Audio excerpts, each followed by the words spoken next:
Актер и художественный руководитель Московского театрального центра «Станиславский» Игорь Маслов побывал в Абхазии на съемках сериала «Игра на выживание».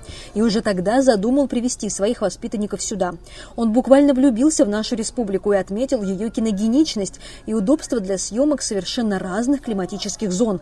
Хотя тогда, как вспоминает Игорь Маслов, декораторам все же пришлось потрудиться. А по сюжету в этом сериале герои попадают в Сибирь, попадают на Байкал, и в разные климатические пояса, и природные пояса тоже разные.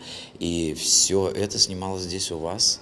Замечательно снималось, потому что ваш край дарит такую возможность. У вас очень красивая природа, у вас очень красивые бухты, море и так далее. И было очень забавно, когда декораторам приходилось южные деревья, пальмы и кипарисы гримировать в кадре, декорировать их приходилось в кадре, для того, чтобы зритель не увидел подвоха, не увидел, что это южный город. Что касается спектакля «Маленький принц», то юные актеры готовились к выходу на сцену 5 месяцев. Для многих спектакль стал дебютом. Они уже показывали его на большой сцене в Москве, но на такую красивую, по словам Игоря Маслова, вышли впервые. У нас стационар находится в прекрасном помещении. Это Дом русского зарубежья имени Солженицына, прямо в центре Москвы, на Таганке. Но такая сцена – это впервые вообще.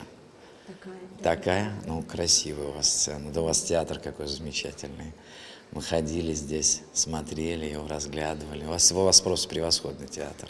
И какие фонтаны замечательные у вас. Это не классическая постановка повести Экзюпери, но история, которую рассказали артисты, практически не отступает от оригинального текста, хотя и присутствуют элементы режиссерской интерпретации.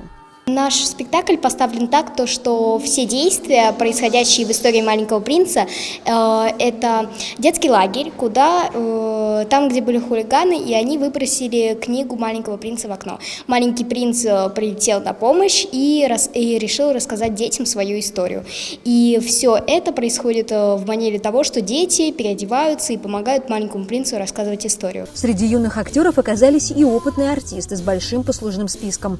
Например, Никита Черняцкий. С года занимается в рекламе и участвует в других проектах. Началось это где-то, когда мне был 1 годик. Какой-то фотограф заметил мой инстаграм в детстве. Пригласил на съемку, а там пошло, я так красиво фотографировала, там пошло, увидели другие фотографы, другие, и так пошла моя карьера. И вот я тут уже. Никита играет роль дельца. По словам актера, эта роль ему очень нравится. Мало слов и понимает настроение всем, как я играю. А 11-летний Игорь Кузнецов в восторге от своей роли чистолюбца. Он, как и его персонаж, очень хочет прославиться и наслаждаться всеобщей любовью и признанием поклонников своего таланта.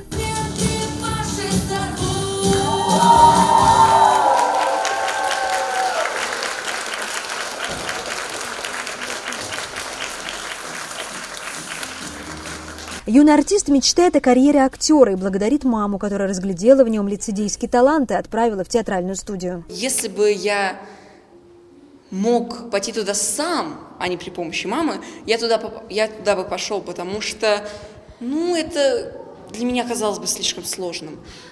А моя мама, которая видит во мне только хорошие мои качества, мой вокальный и актерский талант, она знает, куда меня отправить, и она знает, что со мной делать, за что я ей очень сильно благодарен. Детская театральная студия – это не начало актерской карьеры, говорит худрук Игорь Маслов. Дети, выходя на сцену, прежде всего учатся владеть собой, своим голосом, борются с комплексами, приобретают навыки работы в команде, узнают, что такое настоящая дружба. Ведь это самое главное, как говорил «Маленький принц». Марьяна Котова, Торник Амичба, Абаза ТВ.